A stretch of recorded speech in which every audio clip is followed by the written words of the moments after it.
Hunter, Present. Janet Hayes, Present.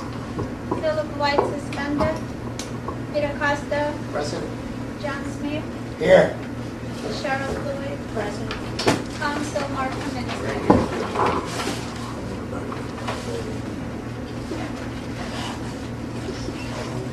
I'm gonna, Who's running the meeting? I'll start it.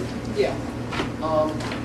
I don't know if everybody's had a chance to read the minutes of the 16th and July 20th minutes. Janet, if you wanted to abstain from it, you can. Do you have a motion to approve as seen? Motion. Second? Second. All in favor? Aye.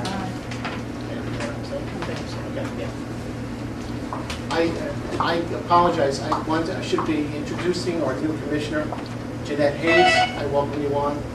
We will go forward with a lot of things we want to do here at THA. Thank you for your time. Next item would be public opportunity to address the board. First opportunity. Yes.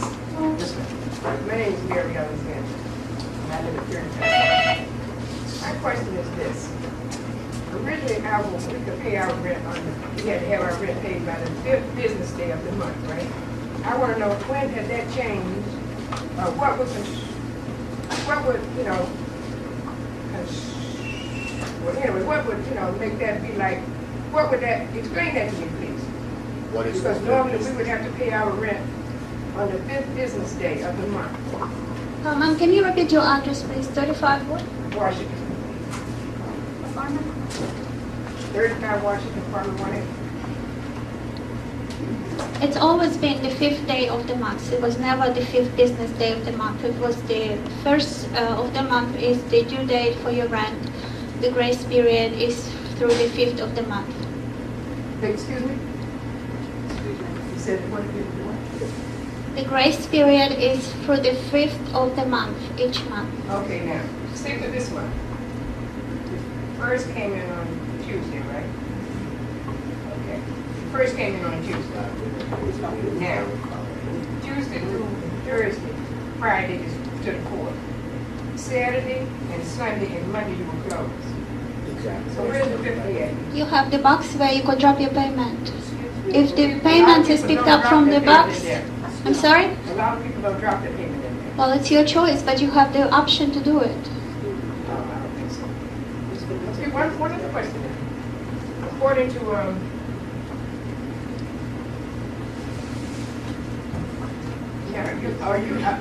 all right, say Monday through, Tuesday through Friday, you're counting that as 4 days. Yes, those are business days. Right. We have all the way to Monday. Hey, ma'am, what is your question really? I mean, we're not going to get into discussion how many days of the week were there. It's the 5th day of the month. One of the commissioners stated that it was the 5th business day of the month. If you want, I will research this information and send the notices to all the tenants. To my knowledge, it was always the 5th day of the month. Okay, I got an old miscellaneous charge. And on here it says, may keep unpaid rent after the first 5 business days. It's been, sorry. Okay? Well, the list states otherwise, so it's a conflict and we have to take care of that. But the list states the 5th day of the month. It doesn't specify business or calendar day. What we need to do is, we need to clarify it because it's been, maybe people didn't pay attention to it because it's been 5 business days and sometimes people are just assuming it's been the same. So maybe we need to send a letter to clarify it because a lot of people are misunderstanding or misconstruing it. And we've not mentioned that it was changed. Okay. Get back to you on that, Mary. Yes. Okay. Okay, anyone else wish? Yes, sir? Hi, my name is Tawana Robinson. I live at 25 Midland Place. If I can hand this over to Ms. Gunther, please. Ms. Gunther, thank you. The question I need to ask is, if you have a problem with your rent and you go to court because I've been to court. So you go to court, and the lawyer and the judge say that the person that in the office is supposed to meet with you, they never call you. You meet with them, you give them papers, they're short, they're quick with you, and then they never give you any answers on how they came out to the determination of your rent. If my fiance is per diem and he doesn't have a set salary, I need to know, how do you come up with a set flat rate if his rent doesn't change, if his paycheck changes every week? I'm assuming this was the question for me. First of all, Mr. Robinson came to my office and I sat down with her. I spent a good half an hour discussing her When? rent situation. When did you spend I'm half sorry, an I'm hour still with him? talking, ma'am. Mhm. Okay, after that, she provided 2 pay stubs for her boyfriend. I adjusted her rent. It went down a certain amount down. Then she had to go to court, and then she called the office. She didn't speak to me. She spoke to one of the girls, and she claimed that her boyfriend was not working any longer. So we requested a document. She provided a letter that was dated August 30th. The letter stated that effective September 1st, Mr. Such and Such is working per diem. So I looked at the letter and I adjusted her rent yet again. So the letter was put in the mail today, but her new rent is effective September. It's not a back rent, it's not retroactive rent, because the documentation that she provided one was for the month of August, which I adjusted based on the pay stubs, and the other one was effective September 1st. Excuse me, from the day that he started working at Greenberg 11, he's had a paper on file stating that he's per diem. I handed will it to call his Diane work- myself. Excuse me, I'm speaking. He handed it to Diane himself, and I have a copy of that letter at my home if anyone wants me to go get it. From the day he started in January to this very point, this man has been per diem. Now, can I ask you what paperwork did you just provide me? I'm sorry. What paperwork you just The provide? paperwork I provided you is the proof of everything that I'm telling you right there. May I just make a comment? This is regarding a pending matter that's in the Justice Court. My suggestion is I don't think there should be an individual discussion of a tenant's personal rent matters at a board meeting. Just in general, this was put over for 2 weeks. There was a direction. 3 weeks. It was 2 weeks. It was put over till the 29th, which is 2 weeks from today. And it was put over for the purpose of, and at the direction of Judge Fuller, to have a meeting. There is a disagreement as to the calculation of the rent. So just as a practical matter, what we are doing is, I've spoken to Marina, is that we are going to schedule a meeting in which I will be present, at which the purpose is to hear both sides. I am not the judge, but I'm representing Housing Authority. However, at least to air what anybody has to say about the rent, to see if a resolution can be reached. If a resolution cannot be reached, if there is still a disagreement as to the correct calculation of the rent, and since we are in a pending proceeding, what would happen is we report back to the court. Ultimately, if we cannot work it out between the tenant and the authority based on what we see in front of us, is we ask the court to make a decision. Can I please interrupt you? Now, normally, a lawyer doesn't sit in with a tenant and the director. That's correct. There should be no reason for you to sit in. If a board member needs to sit in, that's one thing, to be the mediator, but for you to be present and she has no one present, it's not fair. Well, so first off, It's not fair. I'm not It's a not mediator, fair. I'm representing the Housing Authority. Irina should be But representing the this housing is, authority. no, we are in court on a case. I am representing, this is an eviction proceeding. So I have to represent the Housing Authority. So I have to be there if we're going to have a meeting as part of this. Initially, if What tenants did the have any judge say? disagreement, What did the judge state? then we're going to have a meeting. Okay, but did he say that you needed to be present? Because if this is just going over the numbers and the rent, let me finish. If this is going over the numbers and the rent, why do you have to be present? This is going, I'm not understanding. Because there's a pending proceeding in court. Now, Ms. Robinson Robinson. can't have someone, it's a pending proceeding, tenants have a right to have someone represent them, Right, whether it but be legal services, whether it be themselves. If there is a meeting during a pending case and Ms. Robinson had an attorney, her attorney would be there also, as well as In the myself. courtroom. No, but also if there's any meeting, once you have a pending proceeding, if you have a meeting, there should not be contact if there are attorneys involved directly from the parties, unless it's consented to, unless the attorneys are aware of it and have no problem with it. If she were represented by an attorney, her attorney would be present at any meeting also. Tawanda, have you been represented by an attorney? Okay. So, my whole thing is though, she has a guarantee letter, the one I just gave you in your hand, if you go through your papers, you see it. There's a guarantee letter. Social services, so he's saying pending eviction, but I have a guarantee letter of payment once she corrects the back rent that needs to be corrected. But this has been going on for 2 months, back and forth, back and forth, back and forth. And how many times have you been to court now? About 6 times. About the same procedure that she only would lower September. That's what he stated in court. She just said August. He just said that in September, she only would lower September. She would only adjust September. And the judge says? She needs to go into the rears to adjust it in order for DSS to finish paying what they need to pay. And the letter states it right there that I have a guarantee letter. And then she sent me a letter after the fact of a harassment letter. It felt like to me, because for the fact that she's telling me about pending eviction, but I have a guarantee letter. Unfortunately, this is nothing that the board can We decide. can't resolve this right here. We really can't But resolve she it can't right just go here. around not wanting to meet with tenants because you have an act or you're upset with them. You need to meet with them and be professional at all times, regardless. Professionalism is what you're supposed to be, regardless.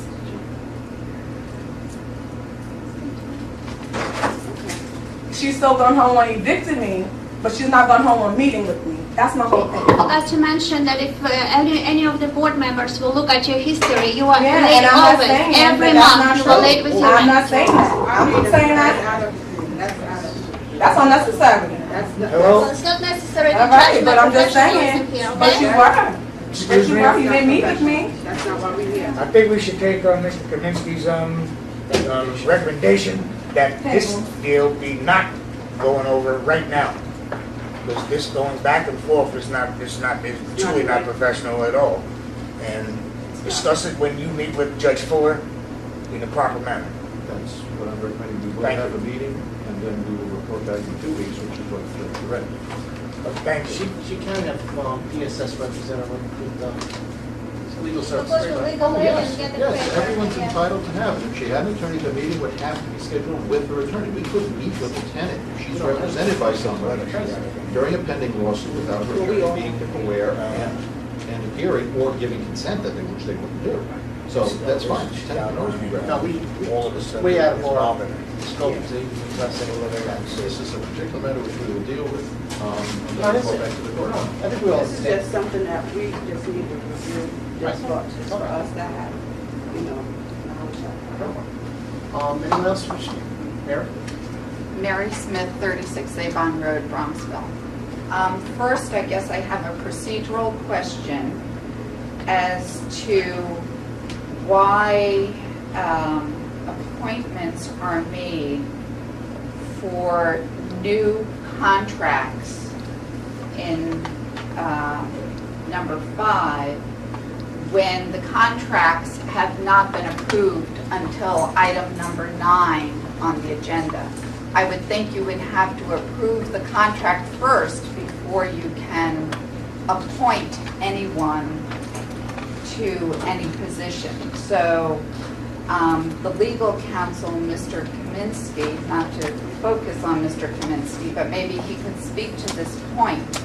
Should the contract, which is new business, be approved before individuals are appointed to those contracts which have not technically been approved yet? I was just going to, be honest with you, I was just going to, when we got to 5, I was just going to ask for a 9 offer. Yeah, I mean, that's, Unless it's there's just a something matter missing. of order. I mean, Yeah, I can be corrected. that would be the suggestion. Yeah, I mean, it's listed here, but I don't think it can be taken up That's what I was first going to say. at the same time. Okay. just Well, wanted to back up. I was unaware that that was going to I'm be the sorry. procedure. And I have one other question about the confirmation of the, I guess it's the modernization coordinator, PHM affiliates, for a 2-year contract. My understanding is that PHM affiliates has been the modernization coordinator for quite some time. I don't know if anyone has the numbers as to how many years they've been modernizing Tuckahoe Housing Authority, and I think part of their obligation was to have overseen 504 conversions over many years. So I guess if someone could explain what their obligation is under that contract, what do they do, A, and how much is the yearly contract? The yearly contract is for $24,000. It's a certain amount a month, and they pretty much are responsible for all the architectural contracts, and they also do the drawdown for capital funding, and they do all the reporting for capital funding, which is a lot of paperwork, believe me. And they successfully service many housing authorities, and yes, they've been our contractors for quite some time. However, we do the fair procedure of posting the RFP and then choosing the right contractor for us with, for the right price, and they happen to be them. So they would have been aware of Tuckahoe Housing Authority reserved funds that had gone to Juma? They don't make any decision, Mary. They are Right. contractors. Right, So I understand that, but they may have been aware of that. I'm not sure what you're referring to when you're saying Juma. You're saying Juma 9 million purchase, or Juma construction of the handicap accessible building that never happened, or No, I'm talking about the $250,000 plus that Tuckahoe Housing Authority gave to Juma. And was PHM affiliates, were they aware of that? Were they supposed to be aware of Tuckahoe Housing Authority's obligation? well, I can't really tell you whether they were aware because I wasn't here. I would assume they knew, but they do not make any decision. They deal with the capital fund. Capital fund comes from HUD every year, providing that the housing authority is in compliance with all federal regulations. So when we get the capital fund, we have to obligate and expand it to show in which way we're going to obligate it and expand it for this particular year, for the year before, for the year after. And that's what they do. They sit down with the director. That's how they do with me anyway. Right. I told them what the needs are. Say we need to do the parking lots, we need to do the generator for this building, we need to convert the units into 504 accessible units, and they tell me this is how much money you have this year, this is how much money you have this year, so we have to report this and this amount to draw down this amount to cover the construction cost. That's what they do. They don't tell me, listen, let's take this money and put it in this program. It's So, not that they would determine where the money would go, but they should know what monies are allowed to be spent under federal regulations. Yeah, but they're not spending anything but the capital fund. They don't deal with anything but the capital fund. Do you know the difference between the... I know where you're coming at. Capital fund's a whole different animal, I'll say. What the Juma issue was, and I believe, and I'll be corrected, was from an operating, Right. totally different fund. No, it was from the reserve fund. Well, Which is reserve operating. fund is not It's operating. capital It's fund. operating. Capital fund you get for a certain purpose that are Right. allowed by HUD. Right, And right. then you have to very strictly report back to HUD in a way you obligate the funds and you Right. expense the funds. So that's what they do. They don't deal with operating fund, they don't deal with the Right, so the- reserve. Right, so the capital fund, say the $700,000 capital fund, part of which was earmarked for not just Tuckahoe Housing Authority, but any public housing authority to be 504 compliant for so many years. they didn't oversee that? Well, they could say, they could advise the director, listen, we have some money in capital fund, let's spend it on the 504 conversion. But it's up to the director to say, no, we're not gonna do it. You know what I mean? So they could suggest, but it's not their decision. They don't have any influence over the director's decision. They could only suggest what's right for the housing authority. Right, but my question is not whether they're suggesting, but is their role obviously to suggest or not suggest, but to make the housing authority aware of its obligation? That's my question. But that's what I just told you, that they provide assistance to the director in terms of obligation and expenditures of capital fund, which is absolutely separate fund and designated for certain purposes. For instance, if you just paint in apartments because it's a maintenance issue, you can use capital fund for that. You could only use capital fund if it's a RIAC issue, say inspector came and saw the building thing. So there are a lot of restrictions and a lot of details that you have to know when you when you do the drawdown from the capital fund. Right. And that's what they did do, I have a question. Sure. The tenants in the building are wondering what's going on with the construction. There's been nothing going on around here for a month. And we're wondering why it stands.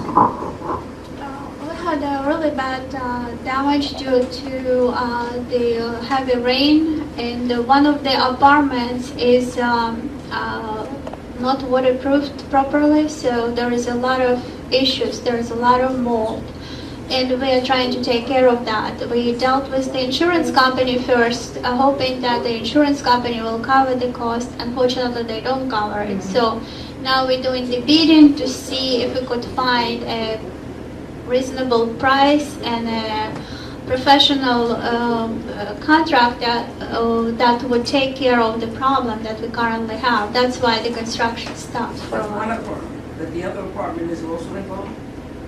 Well, it's kind of one contract, so they can't proceed on one contract unless they do both apartments at the same time.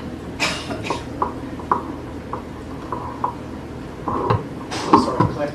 Just a process question. Are criminal background checks done on all people seeking to live in the housing authority?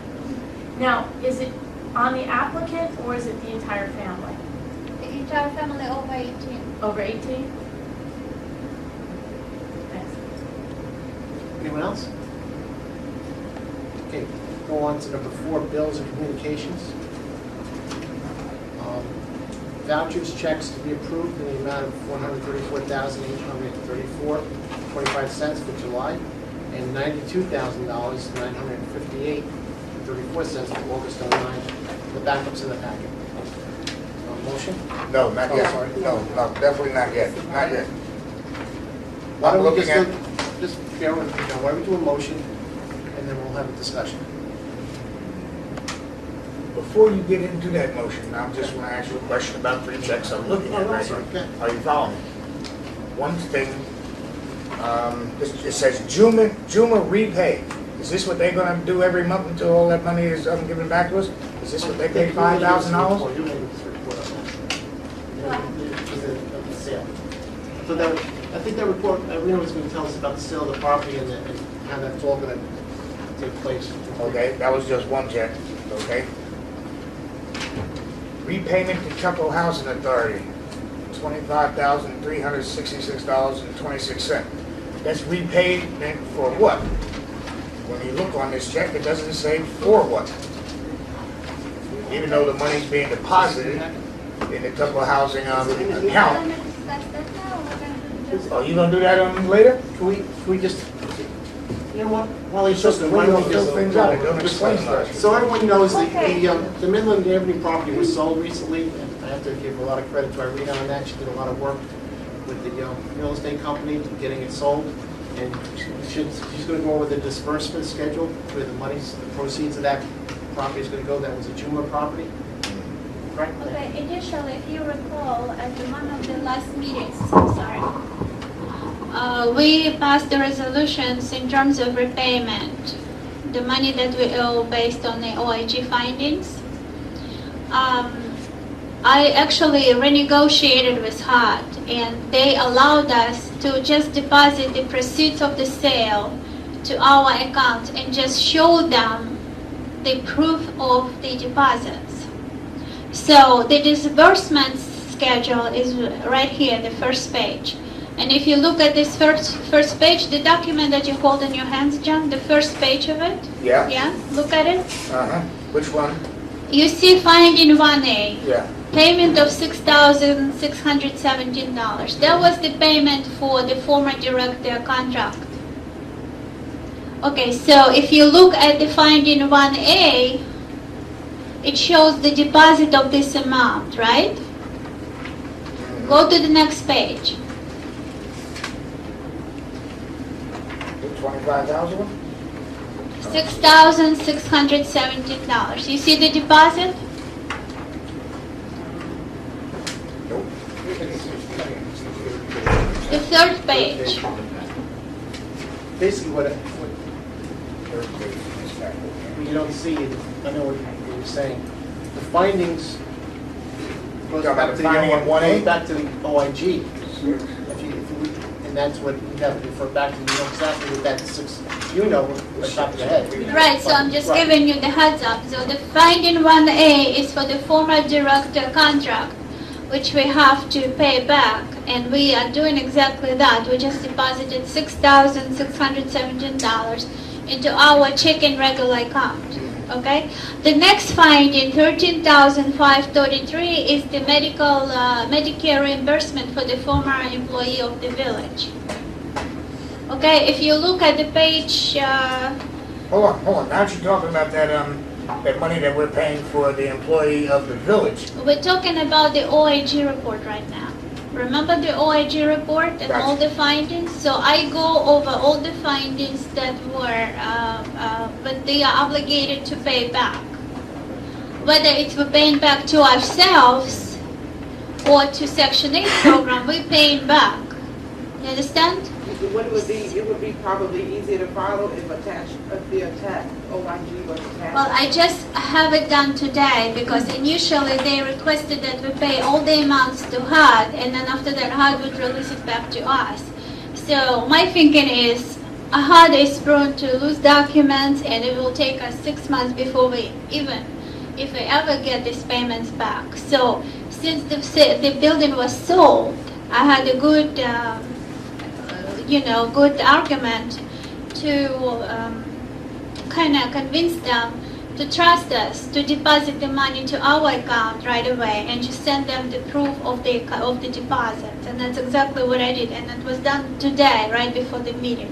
So, okay, so finding 1B is the payment for the former village employee Medicare reimbursements for a few years, right? So if you look at Is that money the village has paid us? No, we're not talking about this now. We're just talking about the OIG deposit. report. I'm seeing, No, the finding. All these are the proceeds from the sale of the property. okay, all of this. All of this, yes. So to close this finding, we have to deposit this exactly amount into our account, okay? And I provided the copy of the deposit to show you that we deposited this amount, okay? The next finding is the legal, The council. legal counsel, I forgot his name, I'm sorry, the former counsel, that we paid him for the services beyond his regular housing authority business services. So, and it's again, we have to prove that we deposited this exactly amount into our accounts, and that's what I did, right? Okay, the next one is 1D. This finding has to do with the meetings at the Atlantic City's casino, whatever. So we have to deposit back this amount to close this finding, and that's what we did. We deposited this amount to our account, regular THA checking account, right? The next one is a little bit tricky. The next finding was the allocation issue. What that means is, for instance, I do both Section 8 and public housing, right? So when I get paid, my salary comes from both accounts because Section 8 has its own account and public housing has its own account, right? So when I get paid, part of my salary comes from Section 8 account because I do Section 8 work, right? So to back it up, I provide time studies to our accountant and he budgets a certain amount into our budget. What was done before, they take the money from Section 8 account, but they never actually accounted for this amount. They never provided backup why they, I don't know, took 1/3 of director's salary or why they took, a certain amount. So what HUD told us to do is to pay back the Section 8 program. So what I did, I took the money from the proceeds of sale, I deposited to the public housing account, and then I paid from public housing accounts to Section 8 account. What amount went to Section 8 versus what amount? $136,952. And what amount went to public housing? None of it. So all of it was All of it went specifically to for Section 8, right. The next finding is $57,697 that Juma owes to public housing. And that's to answer your question, John. Juma started paying back a while ago. If you remember, we discussed it at the meetings, and I told you that there several payments were made. So, if you look at the last finding, there are several checks that were deposited at the earlier time. And the last check was deposited today for $22,000 and change. So we covered the whole amount. So, June, Are they finished paying us after we Yeah. sell that house for them? yeah, Juma is done. Done. Done. But they're still being investigated for taking money that they shouldn't have taken already anyhow. That I don't know. It's not in my hands. Was But that an now, ongoing thing? Just briefly, what happened was these figures back in June, this was brought up and there were some repayment agreements for these various amounts that were agreed upon. And the figures were fixed after negotiation between the housing authority. So those were the figures that we're working on. What happened recently is Juma sold the property at 9 Midland Place. And after the payoff of the existing mortgage and the closing costs, per the order that approved the sale of the property for Juma, is whatever was left over, the net proceeds after the payment of the mortgage and the closing costs, was payable directly to the housing authority. So what that was used as part that was owed from Juma, the agreement that we had back in June was that they would make partial payments. However, if that property was sold, whatever the unpaid balance of that amount was would be paid off from there. So of the monies coming in this direction from the sale, part of it was credited to pay off that balance that was due. It also turned out that once those things were due, obligations were paid, according to the bylaws of Juma's, whatever was left came to the housing authority. So there was a larger amount. Part was earmarked to pay off that balance, but the rest came to the housing authority. You've explained to me the money. I asked about, are they being investigated for taking the money from the beginning? Is there any criminal charges going to be brought up on them? it's pending investigation. We don't know. Is that why Mr. McBride and Mr. White's not here? They've No. been suspended because they're being investigated, correct? No. The mayor didn't suspend them for those reasons? Because they've been brought up on charges Two different things. and asked them to, and they were asked to resign and they I mean, didn't. the DA, if I recall, why. was put it in advance until this settlement. Right, I have contacted the district attorney's office, I spoke to someone in the appropriate unit, I don't recall who it was, but did respond to me, and I sent a letter to them. Their answer was, if this was being investigated internally by HUD, they would await the determination of that. I presume that is still pending, since we have not received Okay. any findings from them.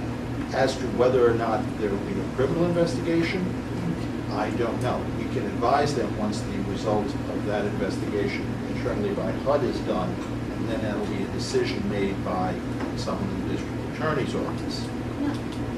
I have a question. Since we're talking about the Juma stuff, do you feel that we need to dissolve Juma altogether? And if we do, we need probably a board resolution for that, do we? That would come out of temple housing? Well, there is no board. I have a question. Is this all the money that was left over from the sale? Yes. Right here? Yes. $262,557. Okay. If, like I said, I send email, I mean, it will really help if you guys have the email. Do you have the email address? I send the email to those who have emails that you're free to come to the office and review all the disbursements, and I extend this invitation to. Whether you send an email or not, for those who don't have emails address, you can. Yeah, send it well, to the house. yeah, it was done, like I said, it was done today, everything was done today, so it's just kind of rush. I had just to comment on that. I spoke with the attorney who was representing Juma for purposes of the sale, Attorney Vincent Castellano. We discussed how the net proceeds would be payable, and for the order they were paid directly as opposed to being paid to Juma and then dispersed. They were simply cut at the closing, so that basically everything was paid over. I did speak with him concerning the question of the dissolution of Juma, because now presumably it is an empty shell that has no property but is still in existence. As I advised previously, I'm not representing Juma, and however, where we left it is he was going to look into and then report back to me whether they could handle or could take care of the dissolution of Juma. Bottom line is, I believe it has to be done. The corporation has to be dissolved and closed out. By us?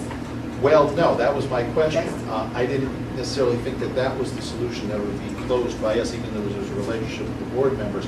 I asked him to look into it since they handled the sale and since they were following up and now there's any more assets, whether they can file for the dissolution of the corporation. But at the same time, the chair of the THA board is automatically the chair of the Juma board. So whoever will be appointed today as a chair will become a Juma board chair. I thought it was two different, No. separate entities. I'm just. There's separate entities, but Okay, but what there's we a say, relation. even though we have questions, these questions need to be asked for the people to know. So if it has to be established and the people must understand what is going on, what we have in common, and if they want to ask why. This is not a silly question. People do not know what's going on. And it's our job to make sure that the things that they do. Why they're interrelated is that the bylaws of Juma provided that certain members of the Housing Authority Board were on the Juma Board. Can you guys hear? I'm speaking to the mic because everybody's face is showing that they can hear. What I said was, the reason there's an interrelationship is there were in the bylaws of Juma provision that certain members of the Housing Authority Board would automatically be on the Juma Board, so there's a relationship between the two. My question, or what I had commented on before when speaking with the attorney, is that now that the property has been sold and the funds were dispersed, is there is still a corporation that presumably, since it would not be going forward with anything and no longer owned any property, would nonetheless have to be dissolved. So the unanswered question is, who would handle that? My suggestion to him was to look into whether that firm, which had been representing Juma for purpose of the sale, would follow up and dissolve the corporation now that it, in essence, doesn't have any property anymore. I have not followed. I only spoke to him last week. He told me the sale was in the schedule and it happened on Monday, so I'll follow up with that. I believe it has to be dissolved. I have questions whether this board is going to actually, even though it's an interrelationship, whoever's on the board would have to participate in the dissolution of the corporation, but nonetheless someone has to handle it for them. My presumption is that they would, but I'll follow up with it. Just would it cost us any money? Would any Yes, money come that's from what I was going to that? say. We need to make a decision because first of all, have to pay the attorney. Second of all, the solution itself costs money. So, Why don't we wait until next month when you... Yeah, my suggestion would be for you to find out if they would be willing, and before the board approves, if there's any request for any funds or if I have any quotas for what is involved, then it should be brought in front of the board will have to make a decision. Yeah, I don't think it's a good idea for us to make a decision because we don't have the information. I'm with this. Moving on back up a little bit. Bills and communications, vouchers, checks to be approved. Did we have a motion on the table? No, there was no motion made to approve. Is there a motion to approve the vouchers? Should we motion? Second? Second. All in favor? Aye. Thank you. The accounts receivable report, if everyone had a chance to just review that quickly. Oh, that's that big. And I highlighted those.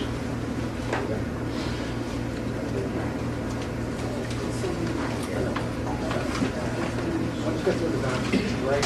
Yes, right. Yes, okay. Okay, that's, okay, next. On one of those pages, we were talking about the THM affiliates, are they the ones who are doing these renovations in here, right?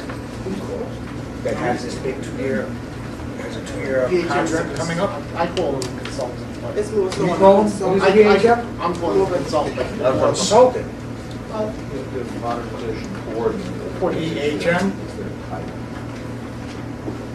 Well, each sent them a check for $3,250 to, for a consultant fee? The coordinators, they get a contract every year apparently. And that's I part think of their that's fee a lot of structure. money every year to be given to somebody. Is not even, that amount of money is not open to bid either? They're consulting us on what? We just discussed that. didn't we? I understand that. And we have to, you're asking us to approve a 2-year contract for them again, right? No, they already approved. Last year they were approved. They already have 2 years, Second year. they're good through 2010. I wasn't here then. I don't think we should pay those money. I may have a copy of the contract, I'll give you a copy. I don't know what they do. Yeah, I'll hand them one copy so it's all down. Accounts receivable report, there's a motion, there's a second. All in favor? Who made the motion? Trudy made the motions, John, the second. One more question. Sorry. Is this the last payment we're going to be making to Miss Antoinette Corbuto? No. No. No, I think we're going to discuss that as we get further down. Okay. Yeah. Another All in favor of B, accounts receivable report? Aye. Aye. Financial statements, PH and Section H, public housing in Section H. Yes. Motion? Trudy motioned, I'll second. All in favor? Aye. The rent collection. Motion. Once again, We have to motion. vote. Your motion. Okay, Trudy motioned, and a second on it? Second. Both of us can't second it. All right, so who, Cheryl or Deborah? Cheryl. All in favor? Aye. Aye. Any questions? I'm sorry. Any comments? I'm going to skip down to new business right now. We're ready to. I'm going to do the approval of the MOA progress reports for June, July, and August. I remember at the last meeting, we asked to hold them over to this meeting. Let's go through it.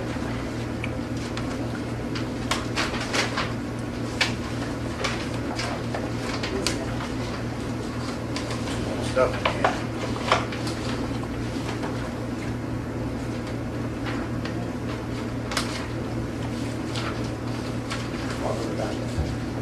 Is that fall in the back already? Cheryl Van Dyke. All the way in the back? Yeah, it's the one that goes the other way, landscape. It's a standard report that's sent in every month. Have a motion? I got you.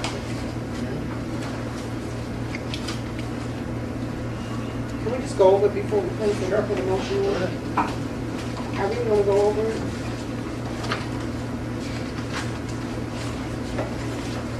Okay, MRA progress report. Is the report, it's a memorandum of agreement. We send it to HUD every month because we are, sorry.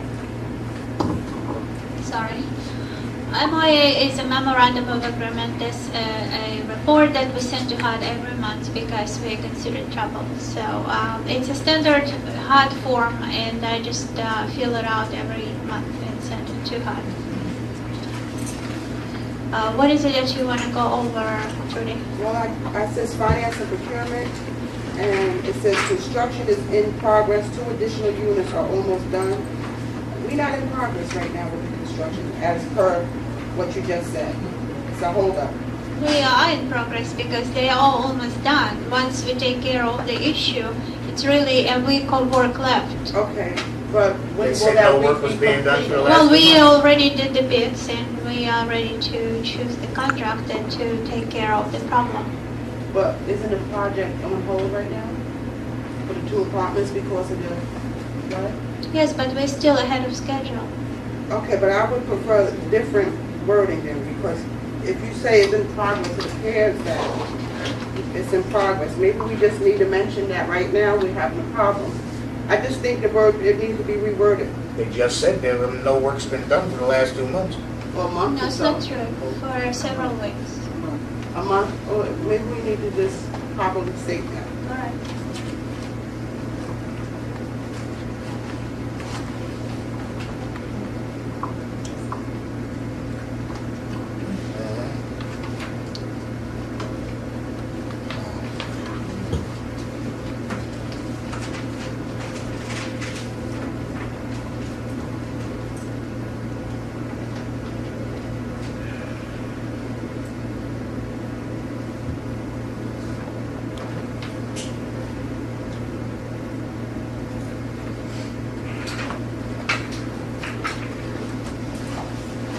Any questions? No, not to that.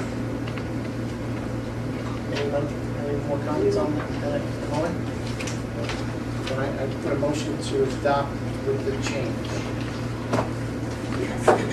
I motion, second. First, motion? I'll second that motion. That motion. Sorry. All in favor? Aye. Thank you. I know we just went over the repayment to, I'm sorry, the approval payment to HUD, OIG audit findings.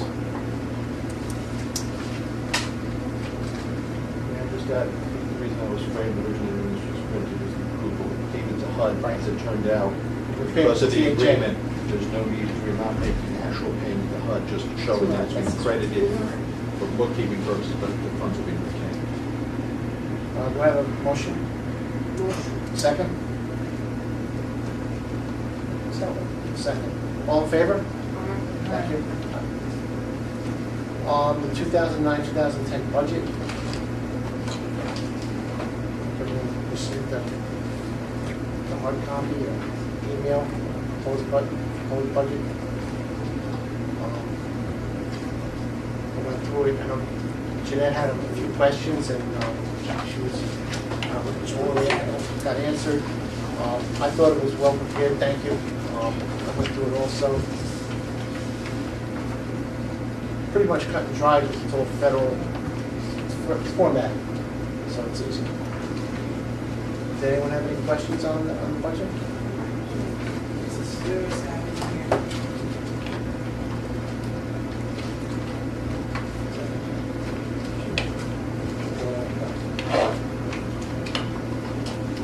It's okay.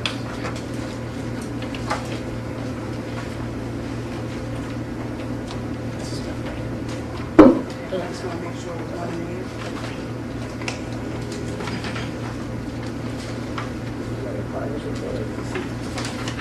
Those budgets Yeah, are it's- September yeah. 2000. Yeah.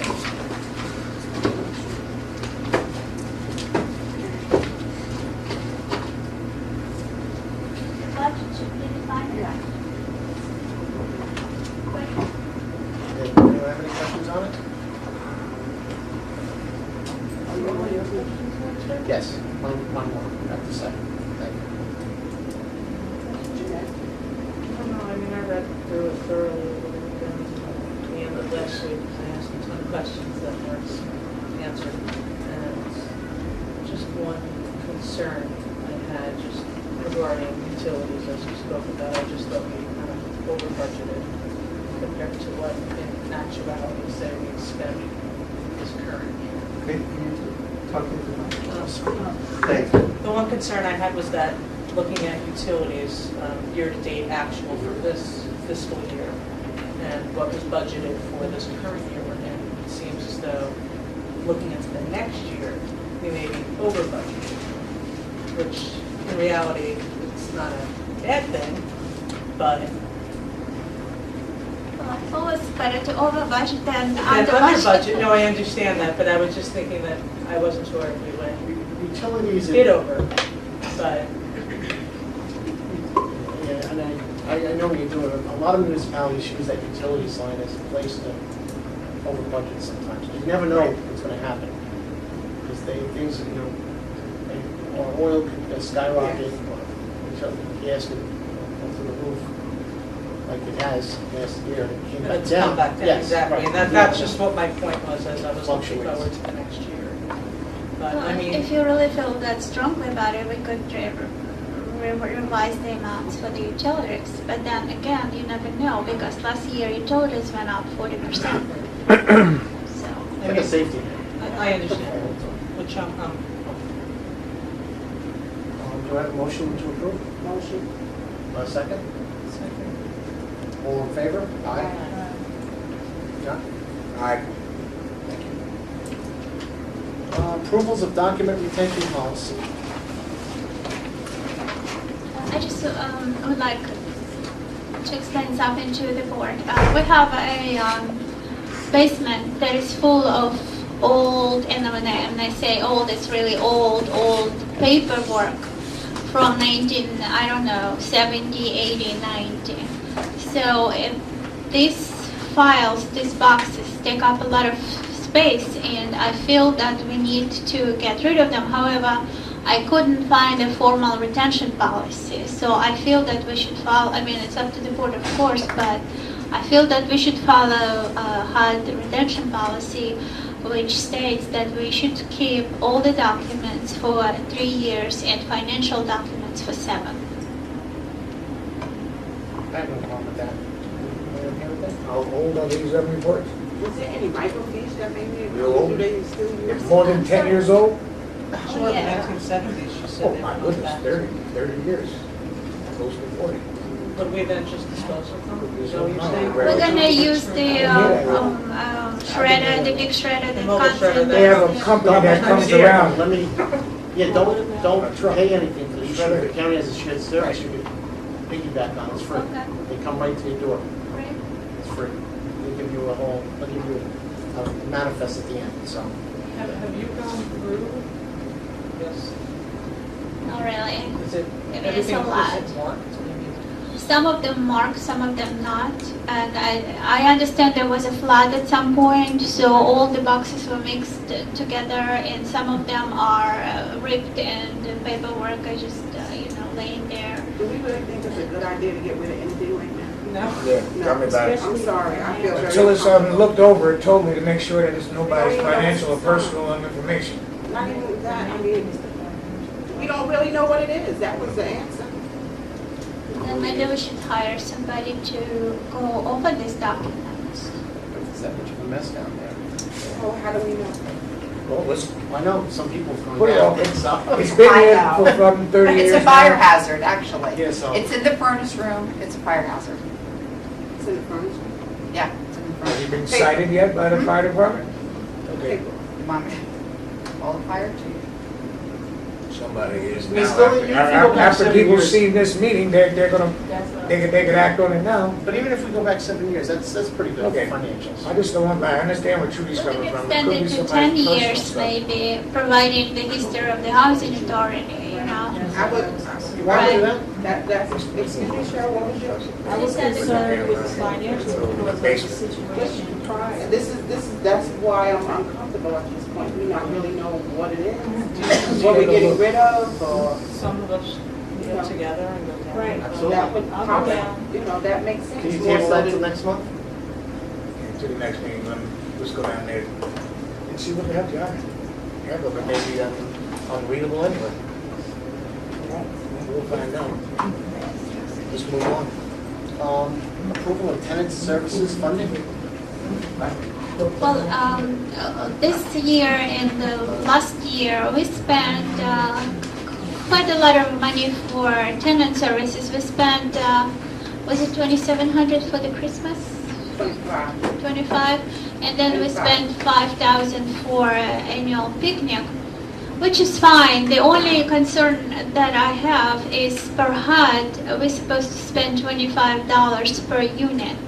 So I'm not sure how you want to handle. Do you want to adopt your own policy that would allow What was that, 99 additional units? amount, 25 plus, or you just want to go with the flow, so to speak, and spend $25 per unit only Per year. per year? So- Yeah. They've been accustomed to the $5,000 for years. 99 units, $25 comes to $24.75. 250 units. We got, oh, I think it was 99. Right.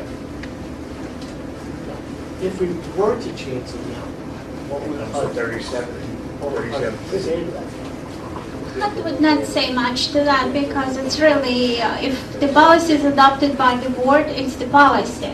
You know, we have that, they just give us pretty much the guideline. It's not set in stone that we could, but if we don't have any policy, then we have to follow hot policy, you know what I mean? So, So basically, we got almost $7,500 this year altogether, right? So, You know, the Christmas party was in December. That was 2008. but it's a fiscal year, Yeah. October. Okay. But we did this because of the problems and you guys not giving funds for the prior years. So that's why it all fell into one, basically try to make up time. No, I don't mind. No, no, Like I I'm said, not saying that. as long as the board adopts the policy that we spend in so much a year, that's fine with me. But as far as I know, there is no policy. No, there So wasn't. a hard policy is $25 per unit. So either go with that or have your own policy.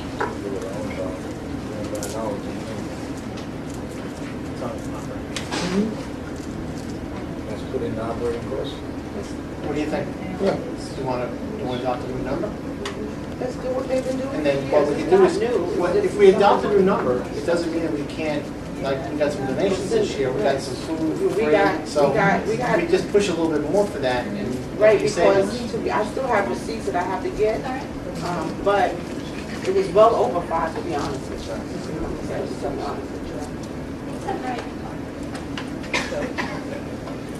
So let's keep it at the 5, because this is what they've been accustomed to. Not lower. 5 and 25. And, yes, because, yeah, 5 and 25. Whatever that is. That's been for years, it's not nothing new. It's been 5 for, $7,500 a year. There you go. Which is But what we was would, done last year. right. which is what they've normally been doing. But what we're Prior also to the- trying to, like we did for Family Day this year, we got some people to donate food and subsidize it. So we just push a little bit more towards that. Maybe if we don't spend the 75, we don't, but if people we do. That's cool. So. And some of that, Yeah, sure. we did,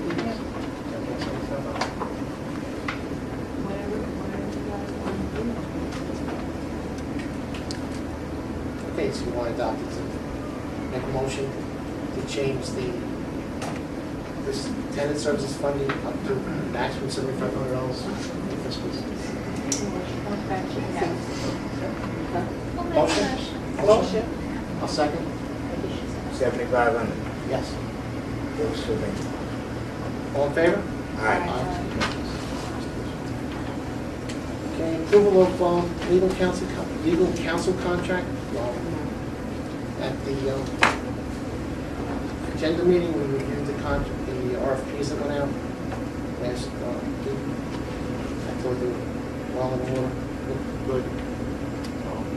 Is that in the packet today, the contract for more? I believe so. It's in there. Probably just a different area. Real nice. I got Yep, it. it's right after the budget, I believe. Right after the report to the fair housing.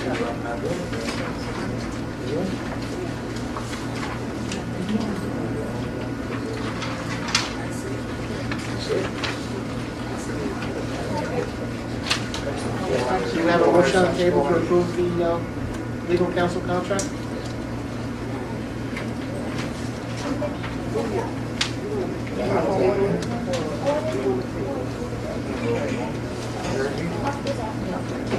Got me? Can we table this for further discussion?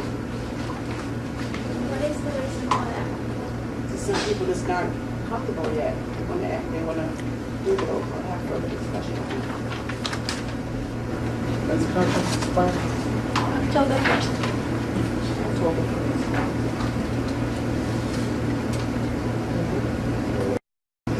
Motion to approve? Second. Trudy and John, right? It is John Wall. Motion. Second. All in favor? Aye. Aye. And then the approval of independent financial audit contract. And, Okay, excuse me, though, I do want to make a comment. okay. This came August 6th. If his contract was over the end of September and to be reinstated October 1st, we're going to need a little more time than that, rather than just put it in a month project. 90 day notice or something. Right. You want to, you know what I'm saying? No, we had a brief discussion at the, I call it a general meeting last week, that we've asked Irina if possible, that we put like a queue together that upcoming contracts a couple months in advance. Right. And we'll see them coming up. This way Right. we'll have all heads up on it. Right. Plus, we were out of session since July. We really didn't have any meetings. Right. So that, same incident happened with the independent financial audit contract, which I have to say, that was the firm we picked, they have some credentials. I shopped around a little. I spoke to many housing authorities. Even in the area, they dealt with the Teardown Housing Authority and Greenbrook Housing Authority and a few others. They all have only good things to say about this company. So What other one did you speak? What housing authority? Teardown. And And I have to look at my records because I know that they dealt with, I think it's Hudson Valley. Is that Hudson Valley? there's a Hudson Valley. Hudson Valley. Spring Valley Housing Authority and a few more. I have the records now. That's across the road. So, I have a motion to approve the independent financial audit contract also. Motion. Who motioned? I'm I sorry. did. John? Jeanette? All in favor? Aye.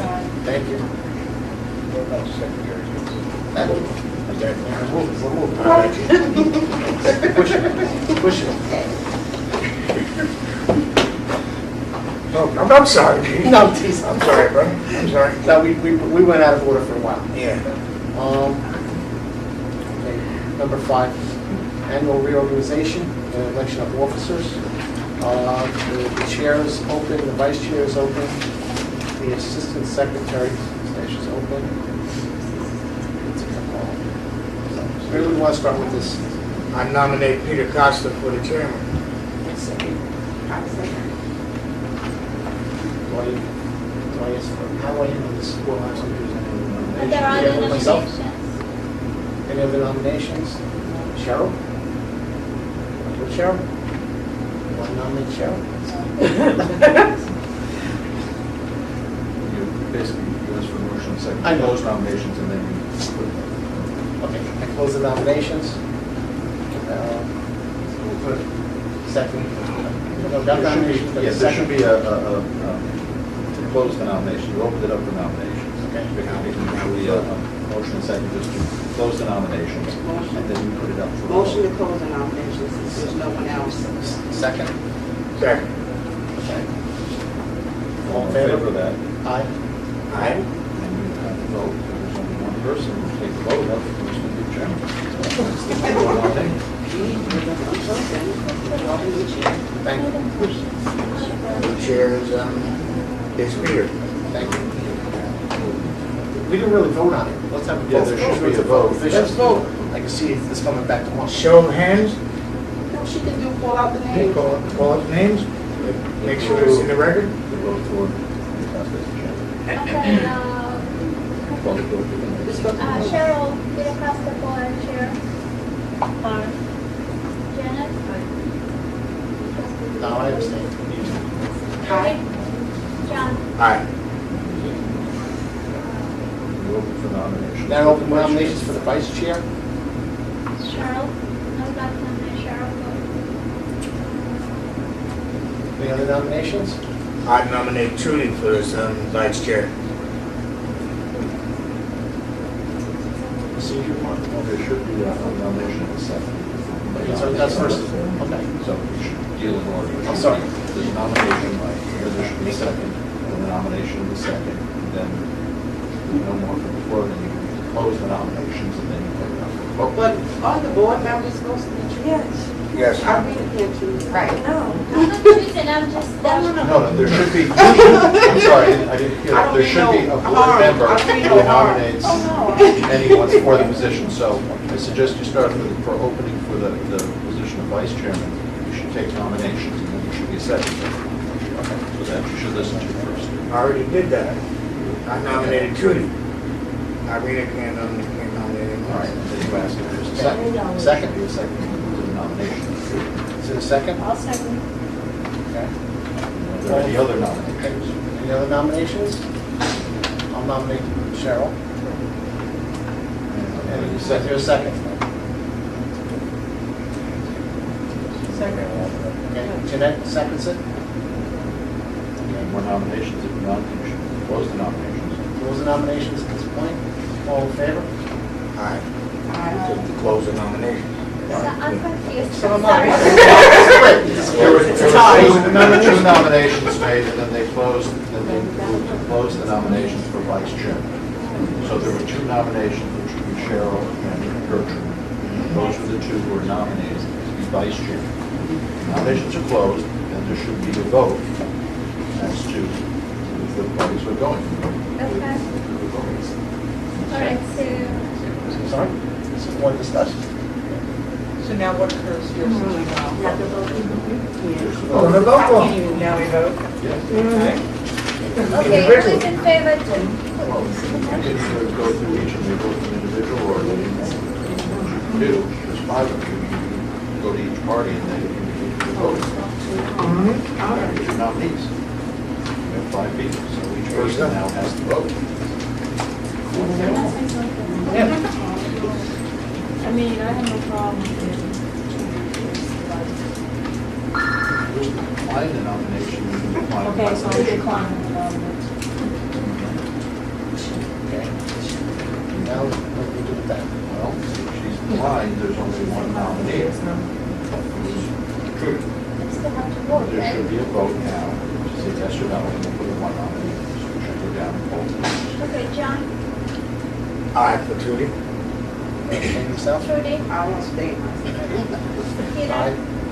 Janet, Cheryl. Thank you.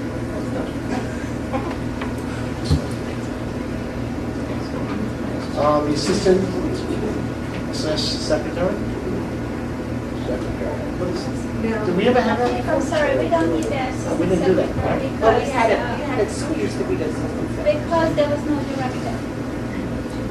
The director Cheryl, automatically what's takes your name? over. What's the secretary. So the director is automatically the secretary, so. Usually you don't vote on that. I think you did it because you did not have Have a it. direct Right. person in name. So that's it. We don't have a treasurer? No. No, it's chairman and vice chairman. Okay. Want to go down to B, confirmation? I know the executive director, she's already into the contract. Just confirming that. Confirm that. So for both, that you get a contract. And the same with the fee accountant and the mob coordinator. That's all existing contracts in place, correct? We did Mark, the financial. Secretary. Okay, we have to designate the newspaper. Here we use the Eastchester Record as the official newspaper of THA.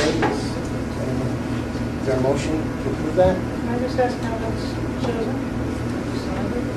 It was just historical like that, and feel free to change the newspaper. It just has been this newspaper for many years. However, Oh, we got that since one. we're using mostly the internet to post our fees, we don't use this newspaper much at all. So. It's not actually called the Eastchester Record anymore. It's the Eastchester town, Town it's the report, town right? report. No, Eastchester Rising. It's just the rising. Thank you. Thank you. Is there, what's the purpose of the meeting, just to advertise this, basically? Well, they used to advertise in the newspaper, Now we but don't. now we do it on the Right, internet so anyway. it's just procedural, Formality. just, okay. Oh. Right. Start. Knows I'm saying something wrong. So maybe it's some kind of. Right. To be honest with you, I haven't seen that paper around, that's why I see the town town report a around lot. more. That's Yeah. why I was So would asking you why. like to? Can we switch that to the town report? That's a free paper that a lot of people just get. Is that, You prefer the town report? Yeah, okay. I'm always saying, because I haven't seen the record of it. Now, when you, I just want to ask a question. Who designated the East Chester record? It was just here from history. yeah, exactly.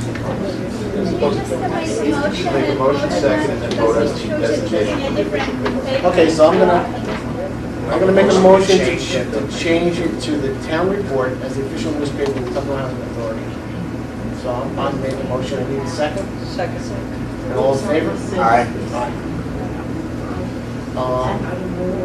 JP Morgan Chase as both the depository and checking bank and the savings bank for the Tuckahoe Housing Authority. That's just, once again, it's history, it's what they've always had, I guess, for many years. Motion? Motion.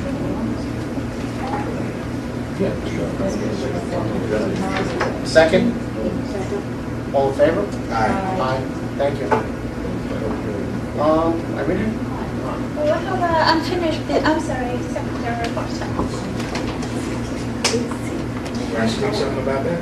Or you gonna go from the top to the bottom? Just keep on going right through all of it? The secretary report, MOE progress report is ready to be mailed to HUD and approved by the board. Annual plan 2009 was submitted and approved by HUD. Lead-based paint report was submitted to HUD. It's a every year occurrence, really a formality, nothing new. FDS data, which is financial data, was submitted to HUD, and we received very positive comments from HUD, and the current score is 24. What's the problem? We can't find. Oh. Exactly. We know it's there, but we just don't do something. I got it. Okay. Found it? Okay, now activities on the VCA. One VCA is completely closed, and the other one, the 504, is still in progress. And the progress report was just submitted to FHEO, and you have the progress report in your packet. Grants and additional funds. CDBG grants, contract for emergency generator was approved by Westchester County. Architect is preparing specs and drawings, and we're going to go forward with the bidding for the generator soon.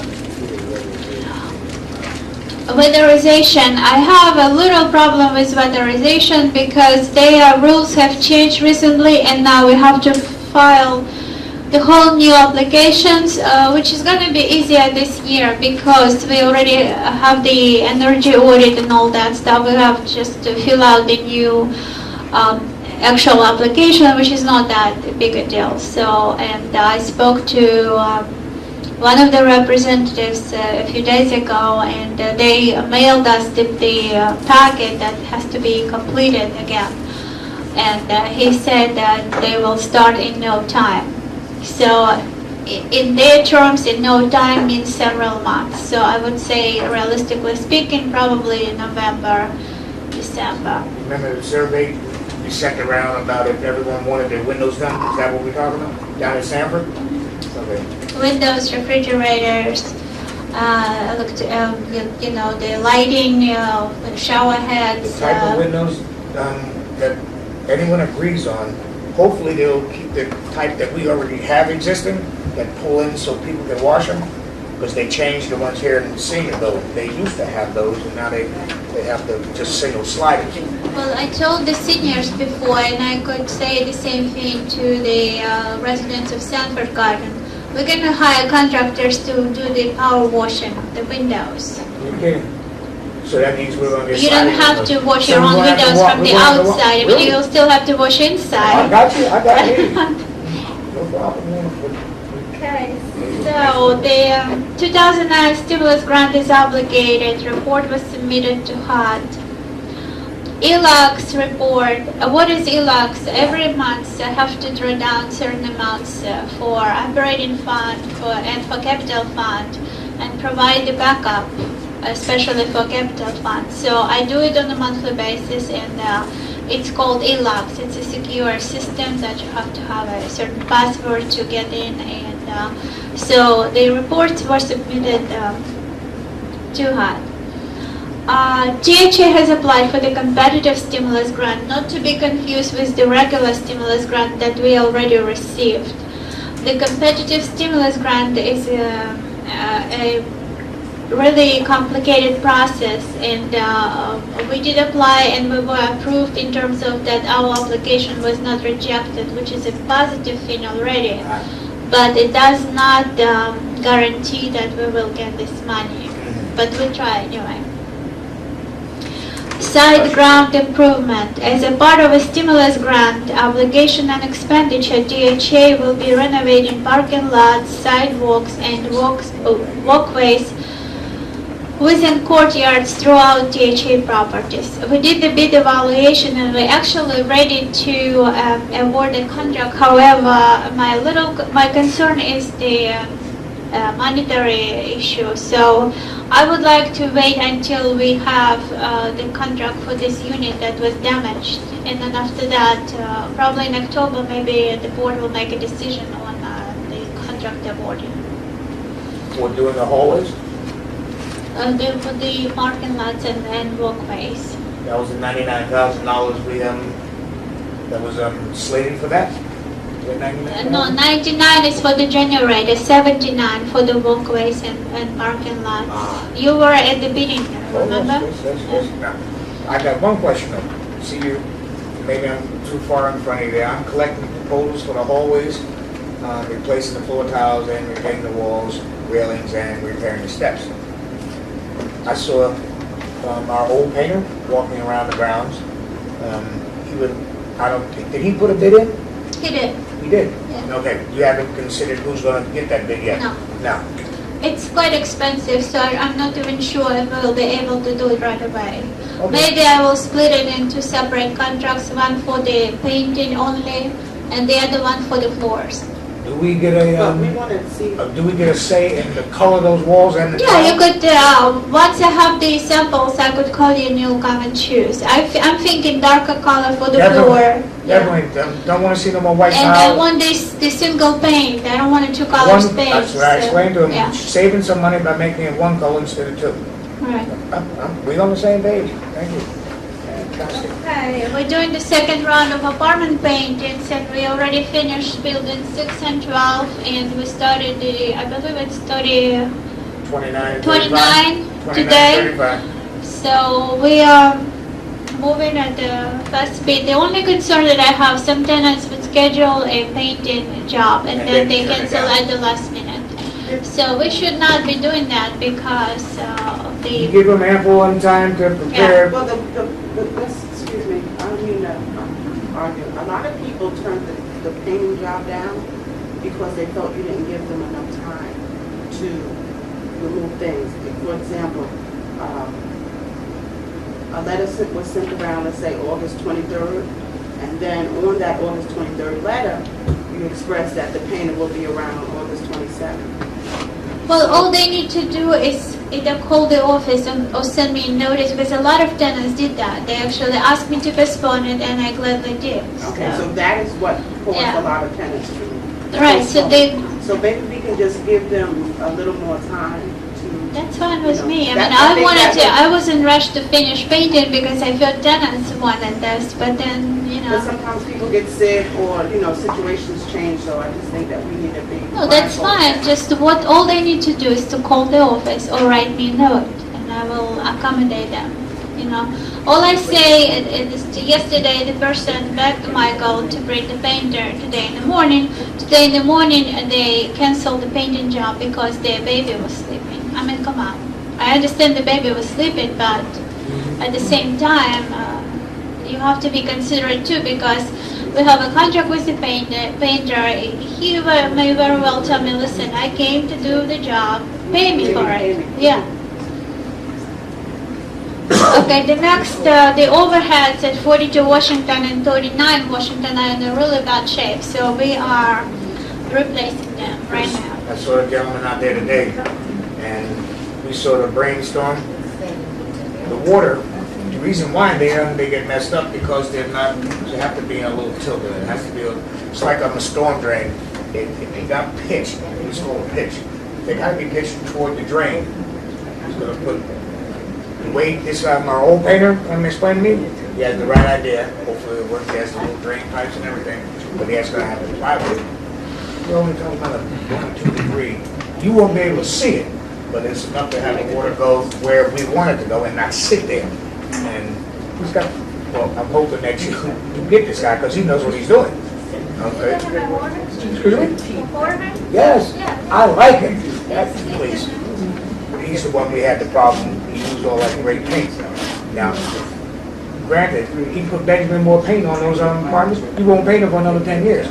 The type of paint you're existing using, you're going to paint them again in 2 We're years. actually using expensive paint now. Oh, That's no? Yeah. that was my You next went back to question. it, that's good. Because he's getting, he told Well, me he you gets said, a I think 35. it's the one that you say. He gets a I'm not- 35% discount. Because we got a really great discount because we buy in a lot. I talk to him every day. It's more beneficial, then we won't have to pay this. In the long run, you save him money. Now, can I ask you another question, if you don't mind? What about the dead end wall, our basement? It's still flood, Cheryl? It's a problem with people who have asthma. Yeah, but the thing is, it's not the problem that we could really deal with because it's the problem, I already looked into it, it's the problem with the sewage system that is above a certain level and that leads to flooding every time the rain comes. Been doing it for So 100 years. what can we do, what have we We done? have to talk to DPW maybe because there's nothing we could do. It's not us, it's the village. It smells like,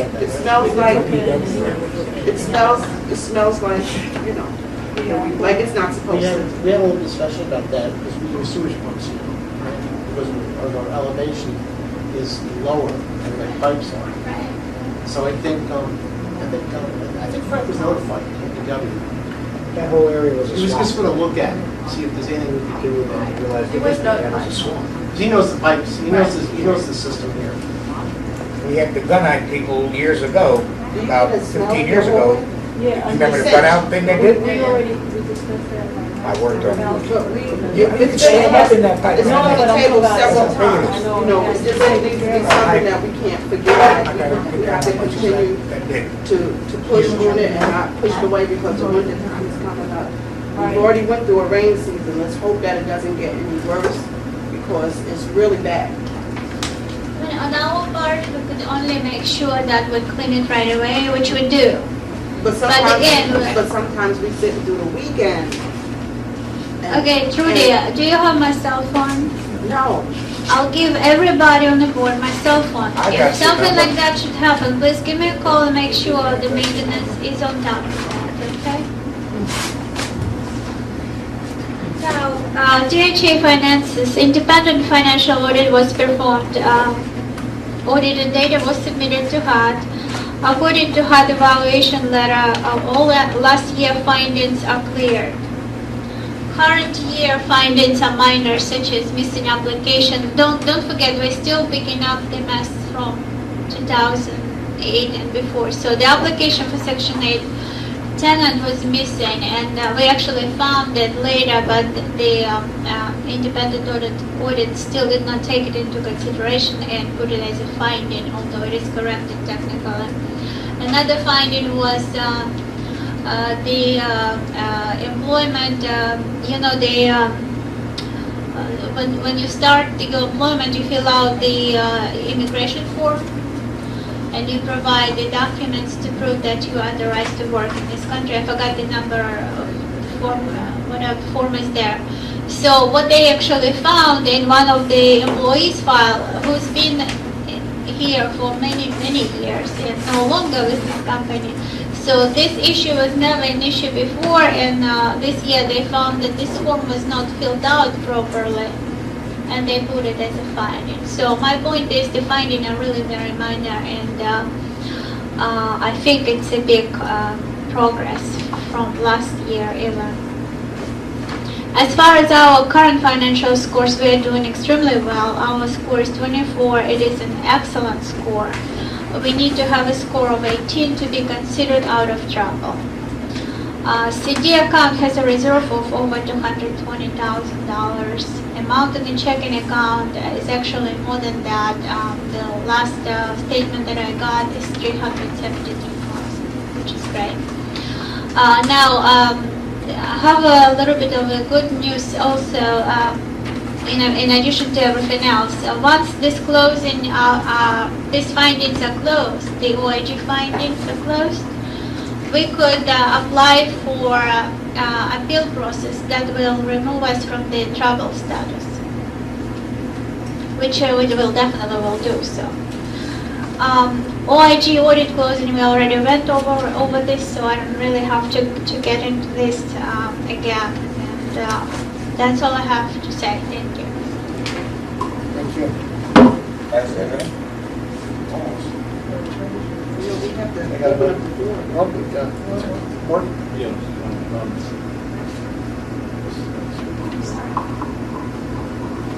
Just briefly, the regular non-payments, which are part of what I do every month, I have 2 pending, or one before. There's 2 that are pending in the court. The next round will be returnable probably within 2 weeks. I consider them to be up to date. Just one thing to bring to the board's attention. We did receive a notice concerning an overcrowding situation in one of the units, you mentioned individual units. This is one that there have been prior problems with. It had been resolved after lengthy court appearances on this matter and the involvement of the building department to the satisfaction of the building department. We now received notice that there are additional persons in the unit. We received a notice of violation from the village, from the building department.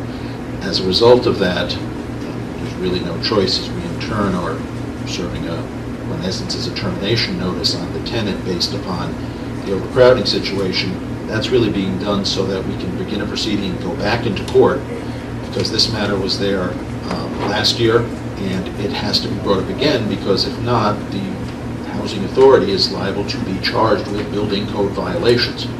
It is our responsibility to maintain the units, even though we don't, on a day-to-day basis, control who is living in a unit. So that's the tack we're taking. We're doing, pursuant to the lease, a short notice, and then starting, in essence, a holdover proceeding. And this is to get it to court so that ultimately the court can decide what the resolution is going to be. Obviously, you hope for compliance right away, because that's not only you have to comply with the building department notices, but the authority itself is subject to possible fines if we don't comply. I've been in touch with the building department. I told them what the tactic we're doing, how soon approximately we're going to be in court on this matter. So hopefully that will forestall any actual charges against the housing authority, subject to our getting the tenant to court and hopefully resolving the overcrowding issue. It's gradually?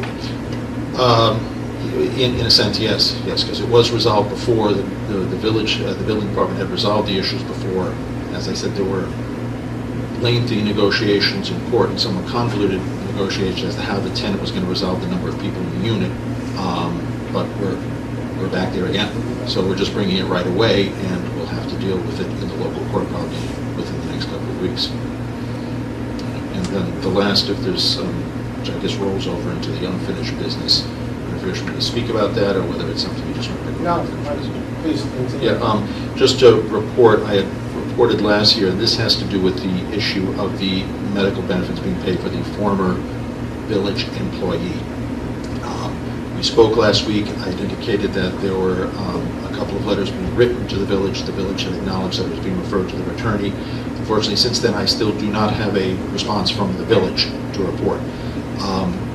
Beyond that, what the board wishes to consider, I don't know if that's going to be your pleasure. I still recommend that I try to get a formal response from the village. I believe, in good faith, they're working on it, but we do need to know how you're going to proceed. We need to know what the village's response is. I don't have that at this point. Can I go out of order and ask Claire, can you speak on it? Or? Yeah, I spoke to our attorney last night, and what we do require is a detailed accounting of, we can't just take a lump sum and say, here, like a Well, number. that's fine, except if that's what you're looking for, that's what I'd like. Yeah, we do need that. Not to get you to conversation, what I mean is that that's something that, if that's communicated to us, we can do that, Okay. and that's the process that I want to get going to see what Yeah, can a be detailed resolved. accounting with documentation, that's what. Right, we so need. perhaps You're gonna if- do this for him? No, We we don't have to do it for, to them. We have to ask you for it? No, they're asking us for it. They have to do it. No, yeah, my, But what he's saying is he hasn't gotten anything. Response. He hasn't had a My response. for suggestion this. Will we get a response in saying that, basically? Oh, you want the attorney to do that rather than? Yeah. Oh. yes. No. No, what I say is that it was communicated to me, just so you know, it was communicated to me that the matter was referred, because it was directed to the clerk and to the mayor, it was referred to the village attorney. Yes. The best way to proceed, my suggestion would be, is to have the village attorney Okay. contact me directly, right. in response to the letter. We can then discuss this, and whatever the requests are, I'm sure we can, Okay, then we can perhaps learn. I'll email him. Yeah, that's the best way, because otherwise, just inform like this, you should contact me directly, which is fine. That's what Okay. we've been looking for, actually, so.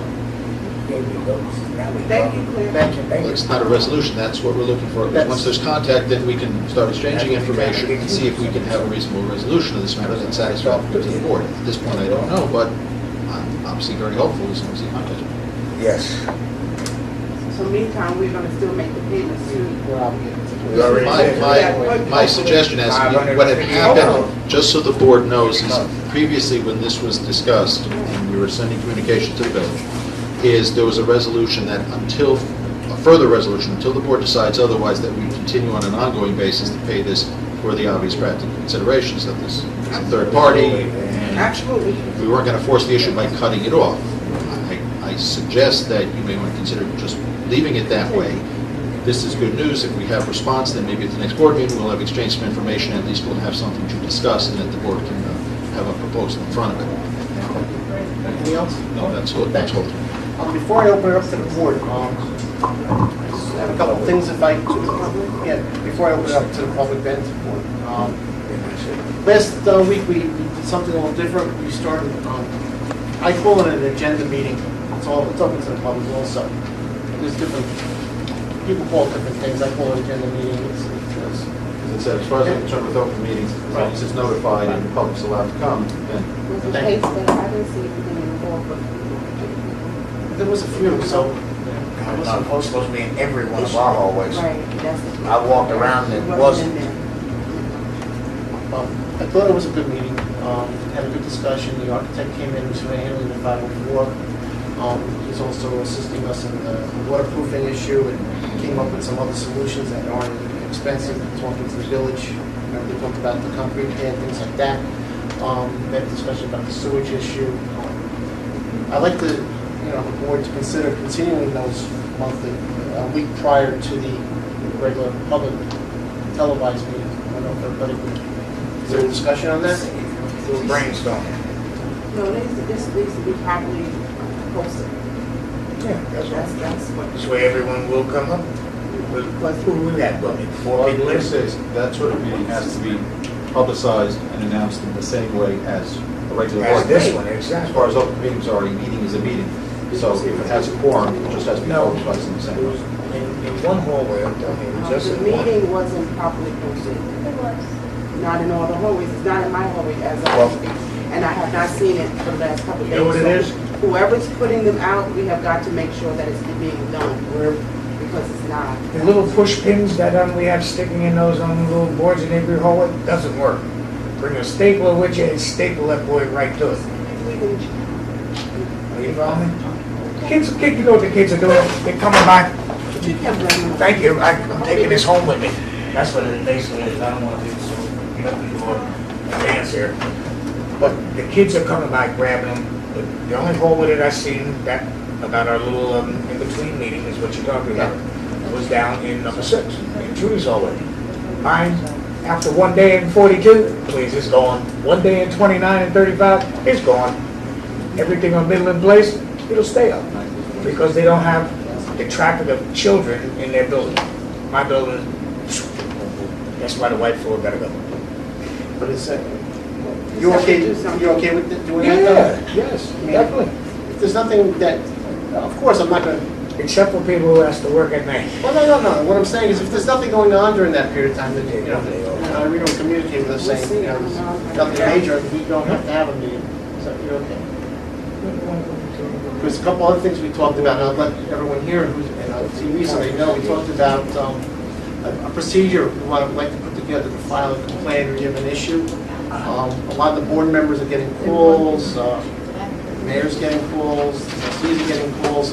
The kids are not calling the executive director or the office for the issues. And it's causing miscommunication. I'm calling somebody and I got the wrong information or whomever on the board. Yeah, we So discussed this. we're trying to put, Mr. Kaminsky we're going to put was some, gonna do that. well, I'm going to try and, no, that's my, I haven't put it together yet. But I'm going to put up a little. Yeah, okay, I hear you. You got enough on your One day, hands. no, I got it. I put just a very simple form together. I got you. And we'll keep on pushing it and educating the tenants to that.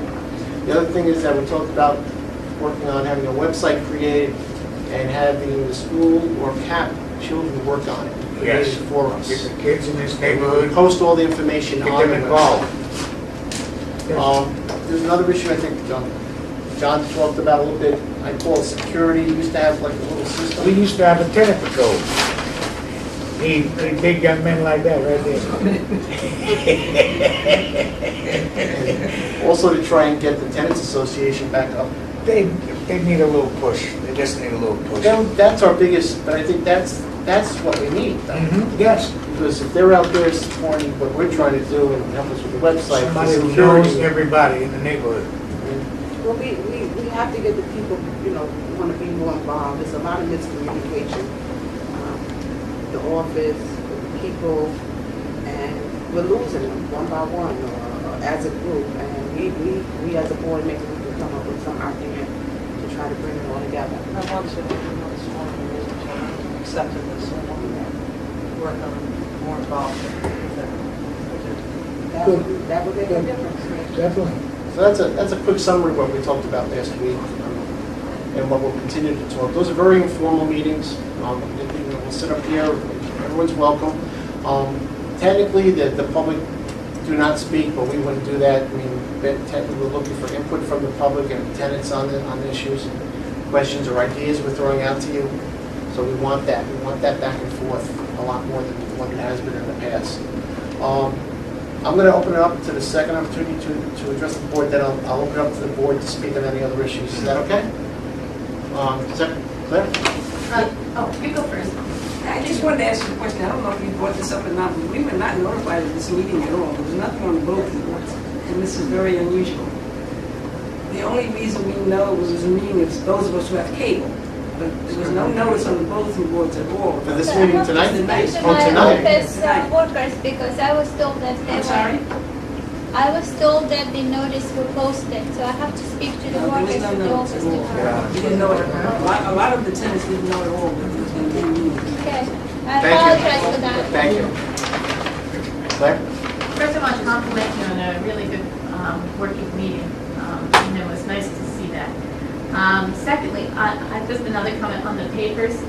20, 30 years worth of paper. I can't believe you actually need that. And if it got wet at any point, you risk mold in that. So, you might want to consider getting rid of that really, really old stuff. I had a question about Juma. Is there a checking account for Juma? There is, Is it anything in it? Is it gone? I would say there are a few thousand still there, because we need some money to dissolve Juma and pay the attorney. Okay, and then the rest of it will go over to the housing authority? Second good thing I thought was getting $262,000 from the sale of 9 Midlands. I happen to think it's a great building. More than that. Yeah, well, it's a different time. The other question I had was about the money that went to the former director, the consultancy fee was like $6,000, I think he said. And then we had to pay HUD $6,000. You had to pay HUD $6,000 to part of the OIG report. for that? Initially, it was the arrangement, but then they trust us to deposit this amount into our accounts and just provide them the proof of payment. Well, I guess my question is that $12,000 then that went to that former director? Well, No, it didn't it's- go to former director, part to HUD and part to him. No, it's 6,000, whatever amount I specified before. It's $6,617. We should get that back? We got it. We Yeah, got it We back. got it From back. the former director? No. No. No, We it's, paid ourselves in essence. Let's Is go it to possible Florida. to get it back from the former Well, director? that's one of the things, That was a question that was after we brought up find, previously, right? after the Inspector General finally closes it, am I correct me, please? When they finally close it, then the DA's been notified, then we're hoping then Mark will be notified that the DA is going to open the case, and we're hoping that they go after him for that. And then They we need have to. to go after him for what we made. Also, the 32,000, that was paid to slap. No, there you go. I mean, basically, none of these people have paid any money back. It's just Right. one account going to another account internally, in a sense. So, that's the plan. Hopefully it works out. Good, thank you. I'm sorry. I know Trudy mentioned miscommunication. I know there seems to be a miscommunication or several communications or I don't know what about the current status of Ford Union. Whether it is a senior building, whether it is just low-income housing. I know I've spoken to Irina. I've spoken to Steve Savarese from HUD. It seems to be that Fair Housing has one take on this. HUD seems to have another. I Something's think wrong. in fairness to the residents who have lived here for a number of years, this needs to be addressed directly. What is the current status of this building? What is the minimum age criteria for application to this building? Now, I know I have seen the HUD PIC report, and according to that, and I don't know why, there are units that are designated senior, and the 504 units are designated low-income housing, a family, and not disabled. Is there a reason for that? I'm going to go and tell you what I know, and if I'm incorrect in anything, just chime in.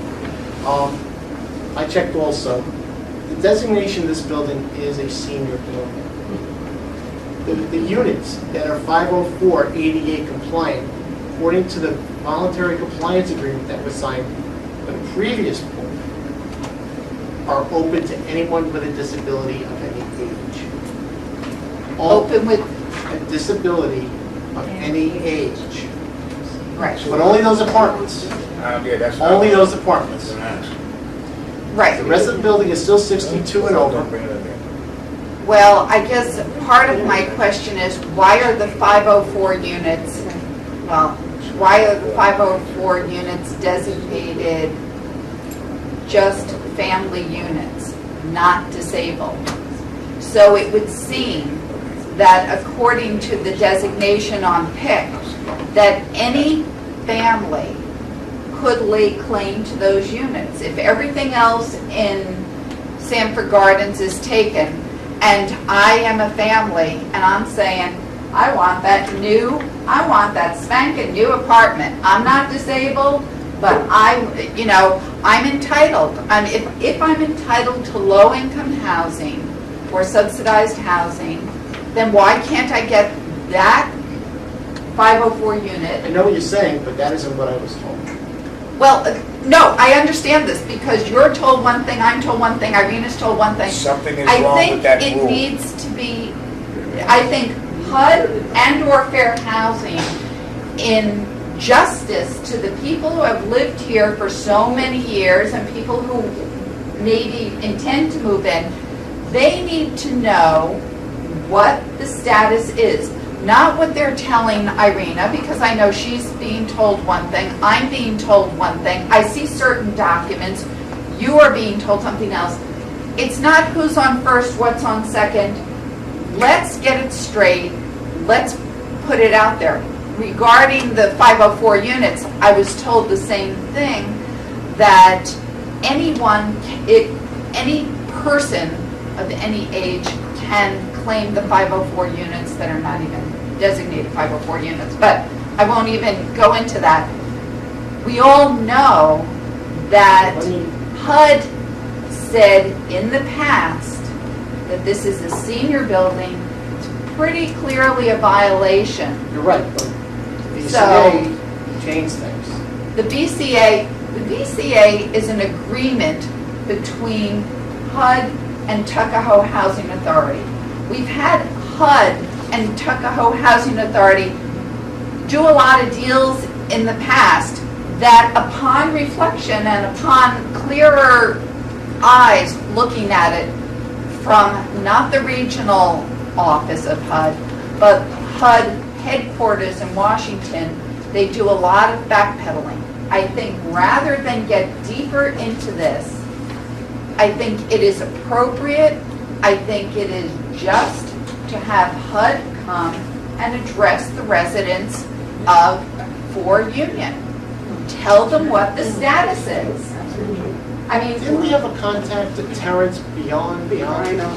Beyond. Got his Right, card. I know. Got his card in my What pocket. do you think? Well, Terrence is coming on Friday to see me for other reasons. If you're interested to attend, he'll be here at 11 o'clock. well, could some representative from HUD and or Fair Housing come This to coming the Friday? next board meeting and address the residents, particularly of 4 Union, so they I'll see can him anyway. ask their questions and they can be told directly what the status is and what the status will be ongoing. I think you can't have a building. I know, you were told the same thing by Steve Severies, that, different people say 4 Union was never actually designated senior. Then Steve Severies said it was designated senior. He says it's still designated senior. Well, how can HUD, I don't care if they VCA until the cows come home, how can they change the regulation, the 504 regulation that they said before, it's a senior building, you can't have families in a senior building for 504. I hear what you're saying.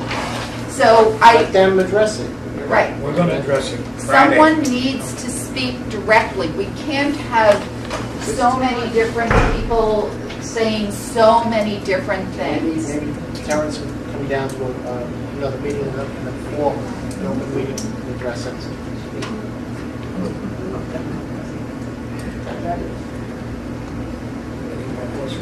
Anyone else address the board?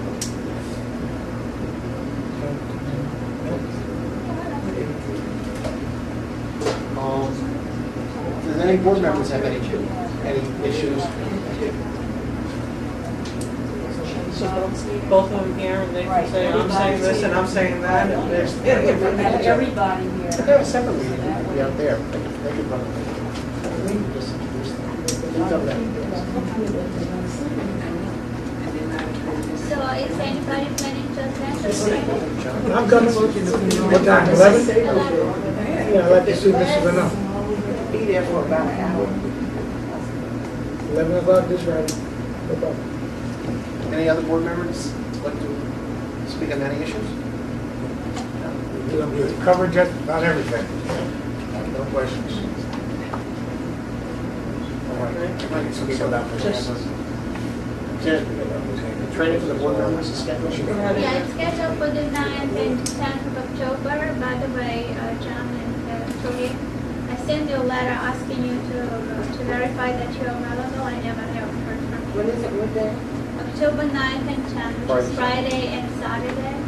talking about for training. Right. Yeah. Friday, The time late is afternoon, like 4 4 and p.m. on, and Saturday the whole day, usually it's from 9 to 5. October 9th? October 9th? Please, let me know if you have any food allergies or preferences, because the lunch and the dinner will be provided, so. I was planning to have, maybe catering for Friday night dinner and then sandwiches for Saturday. Whatever. Vegetarian or food allergies or something. So I would Is it the 9th or the 10th and the 10th or the 10th and 11th? 9th from 4 o'clock to whatever, That Friday, which is the night. and then all day Saturday. I guess like a 9 to Also, 5. how are Saturday, you yes. planning to handle this? Do you want to do it as an open meeting and then the public is invited, or you want to do it as a, Can't we just go as a training? so we could do it as a training and then, yeah, we could do it, it's This is allowed. training for us. Right. I mean, that Do doesn't, we need a public- listen, we're not gonna be speaking any You're not business. discussing anything about schedule. Won't be any business You're not meetings taking taken, so. Did you guys get? Friday, October 9th. Pete, when's your next work session? We haven't, we don't have a date yet. Oh, okay, but the regular meeting's the 20th, right? The Yes. third Tuesday of the month. It worked out last time that it was the Wednesday prior. Okay. Well, no, by next week we'll. Well, I'll just make sure to post it on the. By next calendar. week we'll talk it out. We'll get that. I'm sorry.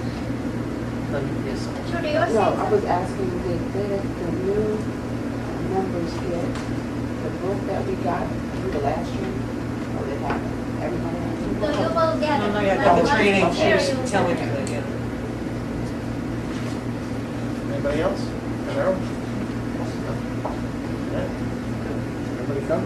Yes. Okay, motion to adjourn? Second. No. Motion. I can't win with it. Yes, I can.